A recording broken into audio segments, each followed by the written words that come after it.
Ben bonjour tout le monde, bonjour à vous autres et bienvenue à cette 28e avant-dernière capsule, avant-dernier compte de ce projet que la FADOC vous offre.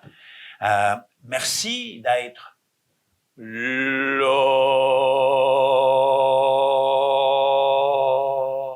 Histoire de tricoter le temps, de s'extirper un peu de ce chaos, de ce confinement-là, histoire de faire un petit peu autrement.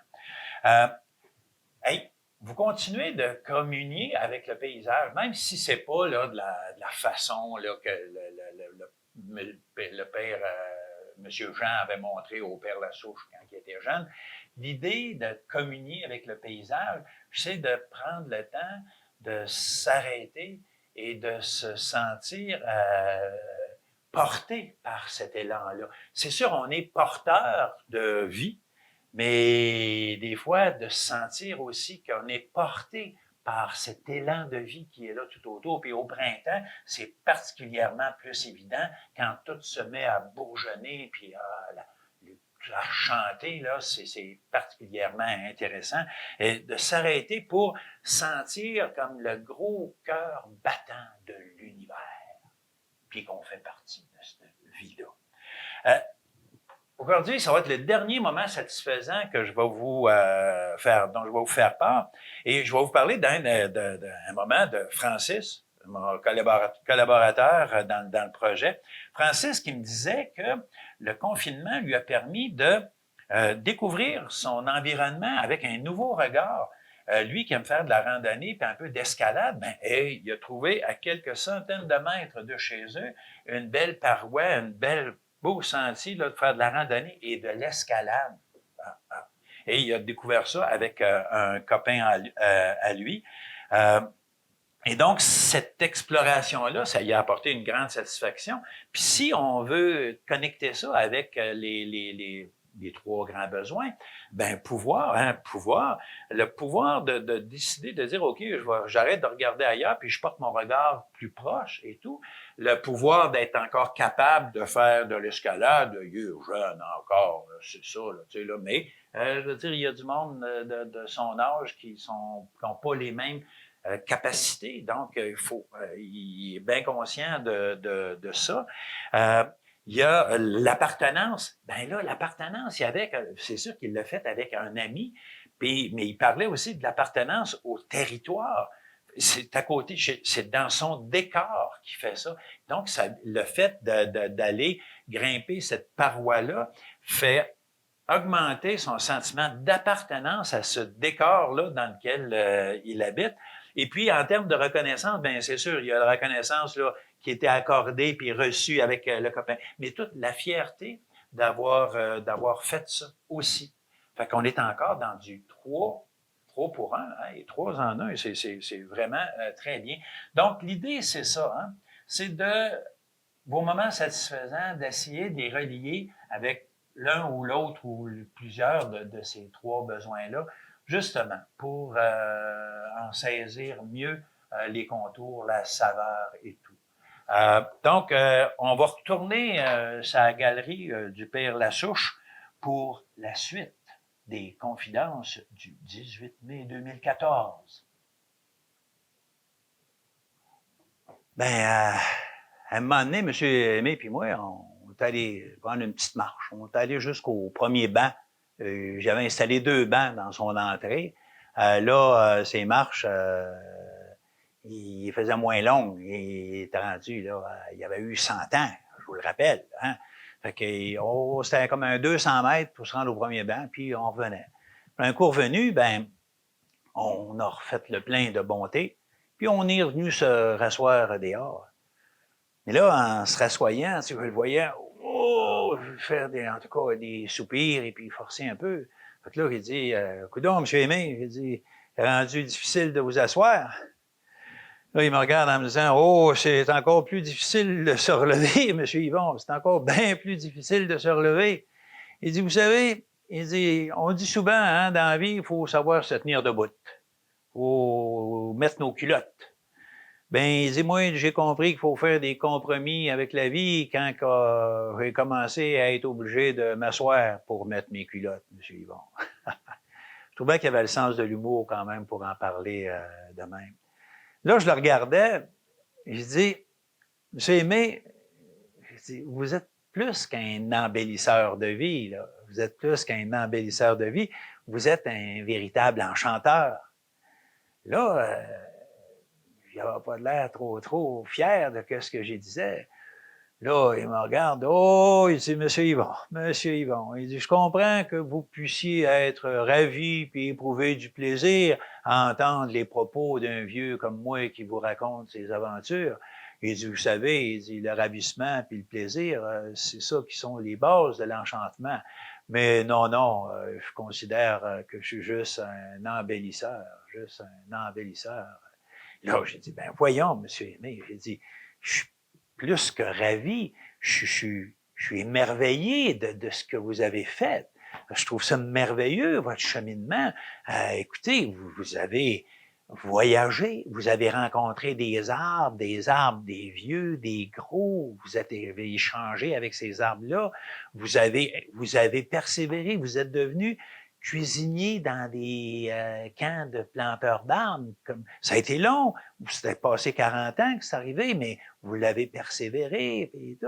Il dit, oh oui, M. Yvon, mais il dit, tout ce que vous dites, il dit, ça fait juste me dire que, dans le fond, oui, je suis encore utile à quelque chose que je peux servir. Ben, il dit, M. Aimé, c'est clair que vous pouvez servir. Vous me servez à moi. Vous me servez à moi, à me donner le goût vous me donnez le sentiment d'être utile. Puis plus que ça, vous me donnez le goût de servir la vie. Là, il me regarde un petit peu, puis il dit, ouais, ben, si ce que je vous compte et tout, ça vous donne ça, ce sentiment-là de servir la vie, ben, peut-être que je suis un peu l'enchanteur que vous voyez en moi. Bon, il dit, pourquoi un peu? Et, il dit, parce que, il dit, Monsieur Yvon, un enchanteur de vie, c'est quelqu'un qui, quotidiennement et de façon régulière, pose des actions justes. Et là, il insistait sur actions justes. Là, je me disais, bon, qu'est-ce qu'il veut dire par là? Puis il le voyait bien dans ma face que je comprenais pas. Il dit, oui, Monsieur Yvon, des actions justes au sens que ma mère y donnait. Ah ouais. Puis il dit, ma mère, ça donnait ça, c'est parce qu'elle l'avait appris de son grand-père, qui lui l'avait appris d'un vieil Amérindien qu'il avait rencontré lors d'un voyage, un Amérindien du Midwest américain, un Tsalagi. Puis il dit, pour les Tsalagi, M. Yvon, l'action juste, elle a trois fonctions, elle a trois propriétés. C'est une action qui soulage la souffrance, qui fait de tort à personne, et qui suscite chez les autres une générosité bienveillante. Il dit, ce que vous me dites, c'est que j'aurais peut-être suscité chez vous cette générosité bienveillante-là qui vous donne le goût de servir la vie. Ah, ouais, ben je dis, ouais, c'est ça. Mais il dit, ça fait pas de moi un enchanteur pour autant. Non, il dit, comme je vous disais, là, un enchanteur, c'est quelqu'un qui pose des gestes régulièrement. Il dit, vous savez, mes parents ont été des grands embellisseurs, mais il dit, ma mère, elle, ma mère est devenue un membre du grand rêve, du rêve en majuscule. Ah bon? Il dit, un rêve en majuscule. Il dit, oui, monsieur Yvon. Il dit, le rêve, le réseau des embellisseurs de vie engagés, c'est ce qu'on appelle le rêve en minuscule. Mon père en faisait partie, moi aussi, puis il dit, vous aussi, là, il dit, je vous parraine, il dit, vous pouvez vous considérer membre du rêve, du réseau des embellisseurs de vie engagés, mais il dit, ma mère, elle faisait partie du rêve en majuscule. Mais j'ai dit, c'est quoi le rêve en majuscule? Il dit, c'est le rassemblement des enchanteurs de vie épanouis. Il dit, ma mère était... Puis parce que ma mère, comme tous les membres des enchanteurs, posait des actions justes qui suscitaient une générosité bienveillante autour d'elle. Ah, ouais. Fait que là, c'est bien vrai, moi, ce qu'il m'avait raconté de sa mère et tout, et puis me laisse croire que c'était une personne genre de Mère Teresa, en tout cas, qui était débordante de bonté. Il m'avait raconté comment elle est décédée. OK? Il m'avait raconté ça il y a longtemps, en 2006, quand moi je revenais d'avoir été accompagné mon père, qui était décédé. J'étais allé en Abitibi, puis quand j'étais revenu, j'avais raconté un peu comment ça s'était passé. Et là, il m'avait fait part de lui avec sa mère. C'est arrivé en 1972. Dans ce temps-là, les CLSC commençaient, puis il y avait du monde, hein, il y avait du monde. C'était du soutien puis du service à domicile, il y en avait, et ils faisaient de l'outgoing pour trouver qui avait besoin et tout. Et puis, d'ailleurs, eux autres, ils avaient été comme hésitants un petit peu à accueillir des étrangers, des étrangères dans leur maison. Mais bon, ben, madame avait besoin de soins. Puis monsieur Aimé, en tout cas, il se sentait pas à la hauteur pour vraiment prendre bien soin d'elle, comme en tout cas, elle aurait pris soin de lui. Donc, il avait accepté que le CLSC rentre, et puis il aurait aimé ça aussi, que ce soit toujours les mêmes personnes, mais bon, ben, c'est pas de même, hein? Il y en avait du monde, et puis il y avait plusieurs personnes, puis bon, ben, c'est comme dans n'importe quoi. Il y en a avec qui, bon, ben, t'es à l'aise, puis il y en a avec qui t'es moins à l'aise. Bon, t'as tes préférés, bon, puis, la préférée, ça avait été pendant 39 jours que le CLSC était venu donner des services chez M. Aimé puis sa mère. Et là, la préférée de Mme Rosé, elle s'appelait Gabrielle.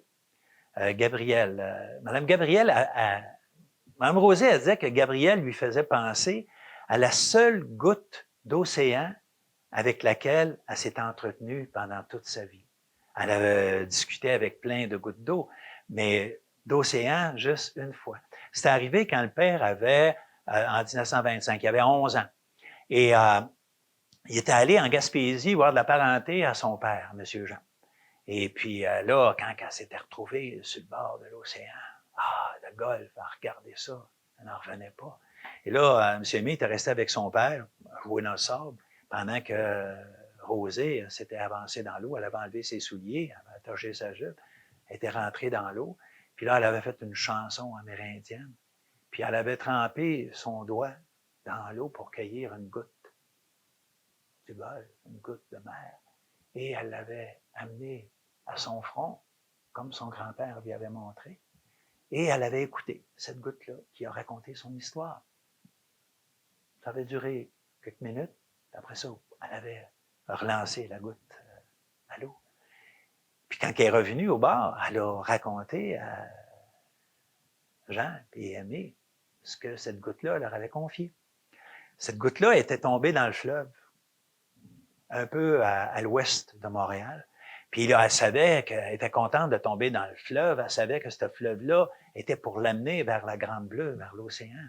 Et puis, mais son bonheur a été de courte durée parce que un peu dépassé Montréal, probablement dans le coin où il y avait des usines du temps qui commençaient, il y a une goutte sale, une goutte polluée qui est venue se coller sur elle et puis qui ne voulait pas s'en détacher. Et puis elle essayait, mais bon, ben, et finalement, la goutte, elle lui a dit, non, j'aimerais ça que tu m'accompagnes, que tu prennes soin de moi pour m'escorter jusqu'à l'océan salé. Il me semble que ça va me faire du bien rendu là. Donc, la goutte a accepté, elle en prenait soin. Des bouts, elle prenait une petite pause, mais il se rejoignait toujours, elle la rejoignait, elle en prenait soin. Elle avait accepté de l'escorter. Et puis, quand ils ont commencé à pogner l'eau salée, un peu plus bas dans le fleuve, déjà, la goutte sale, ça y faisait du bien. Et puis, ils ont continué jusqu'à temps qu'un courant vienne les séparer. Et là, la goutte sale a tout simplement dit « Merci, merci » à la goutte qui l'avait accompagnée. Elle dit « Je sens enfin le sentiment d'océanité que j'avais jamais ressenti. » Donc, Mme Rosé a trouvé que Gabrielle lui faisait penser à cette goutte-là, qui prend soin d'elle. Elle se sentait sale, elle, pas parfaite et tout. Et d'ailleurs, elle avait dit, elle avait demandé à M. Aimé s'il voulait, parce qu'elle souhaitait que ce soit lui qui la lave au jour de son départ, avant de mourir, avant de partir. Elle voulait que ce soit lui qui la lave. Elle lui avait dit, j'ai l'impression que c'est toi qui vas pouvoir me détacher, de m'enlever les petites parcelles de saleté ou les petits manques d'amour que j'ai pu faire. J'ai essayé de nourrir mon loup blanc puis de poser des actions justes pendant toute ma vie. Mais bon, ben, personne n'est parfait. Puis c'est toi, Aimé, qui va être le mieux capable de me débarrasser de ça. Puis Aimé avait accepté, bien sûr. Puis là, il avait dit aux autres membres du personnel du CLSC. Monsieur Aimé, lui, sa préférée, c'en était une autre, c'était Mme Sarah. Mme Sarah, elle prenait bien soin de sa mère, mais elle s'occupait aussi de lui. Elle se préoccupait de son bien-être à lui. Elle lui demandait si ça allait bien, son sommeil, s'il mangeait bien. Elle l'encourageait à aller dehors, à aller prendre l'air, à faire des choses pour lui. Il y avait le sentiment qu'elle reconnaissait qu'il faisait de son mieux, même s'il savait que c'était pas parfait et tout. Et puis, c'est d'ailleurs Mme Sarah qui était là le matin du décès de Mme Rosé. C'est le 22 mars 1972. Cette nuit-là, Mme Rosé avait eu un sommeil un peu perturbé, elle avait eu de la douleur. Et puis, au matin, elle n'avait pas voulu manger, elle n'avait pas faim. Elle avait pris un peu d'eau parce que c'était de l'eau d'érable que M. Aimé avait entaillé des érables. Puis elle avait pris un petit peu d'eau d'érable. Et puis, donc là, Mme Sarah est rentrée, puis et commençait à faire la toilette de Mme Rosé. Et puis, tout d'un coup, M. Aimé, il était assis, puis il voit Sarah ressortir de la chambre avec la débarbouillette dans les mains. Et elle s'approche de lui, puis elle tend la débarbouillette. Elle dit, je pense que ça va être votre tour, M. Aimé. Ah oui? Elle dit, oui, je pense que ça va être votre tour. Elle dit, je pense que votre mère s'en va, là. Ah oui, OK. Il savait bien que ça viendrait, mais bon, c'était là. Il a pris la débarbouillette, il est rentré dans la chambre. Et là, il a commencé à laver sa mère. Avec le sentiment de faire quelque chose de sacré, de la préparer pour un ultime voyage. Et puis, à un moment donné, elle a ouvert les yeux, et puis ses yeux étaient comme brillants, comme il n'avait pas été depuis des semaines. Non, il y avait une brillance dans ses yeux. Et elle les a refermés, et puis elle a chuchoté. 9, 9. Il a compris. 9, c'est 9 à 9. C'est une respiration que sa mère lui avait enseignée il y a longtemps. Une respiration où tu respires en alternance, tu te focalises sur l'air qui rentre par une narine, puis qui sort par l'autre, puis après ça qui rentre, puis qui sort par l'autre. Tu le fais 9 fois. Et elle disait 9 à 9, 9 respirations pour me remettre à 9. Pour fermer une porte et en ouvrir une autre, pour être comme disponible à ce qui arrive. Donc, M. Aimé a mis le débarbouillette de côté, puis il a commencé à respirer au rythme de sa mère. Ses respirations, à elle, se faisaient de plus en plus longues, il y avait de la misère à la suivre. Et la 9e, c'est comme prolongé, comme si elle se dispersait dans la pièce et au-delà de la pièce. Ça a été sa dernière expiration. Et c'est alors qu'il a vu une larme juste sortir de l'œil de sa mère et se déposer ici, sur le bord de la joue. Là, spontanément, il est allé cueillir cette larme-là avec son doigt, comme sa mère le faisait. Il l'a ramenée vers lui, et là, le soleil a tout éclairé, la larme était toute lumineuse. Et là, ce qu'il a fait, spontanément encore, c'est qu'il l'a porté à sa bouche, puis il a avalé cette goutte, cette larme de lumière. Et il a eu le sentiment d'être imprégné de toute la bonté, de toute la générosité de celle qui avait été sa mère, de cette femme merveilleuse qui l'avait élevé et qui avait donné son amour toute sa vie. Il s'est levé, il est sorti. Là, Mme Sarah, qui était assise, n'avait pas bougé rien. Elle s'est levée, elle aussi, elle a bien vu que M. Aimé avait son air comme, pas sévère, mais son air solennel. Elle savait que Madame était décédée. Elle a pris M. Aimé dans ses bras, puis ils sont allés tous les deux prendre la main de Mme Rosé.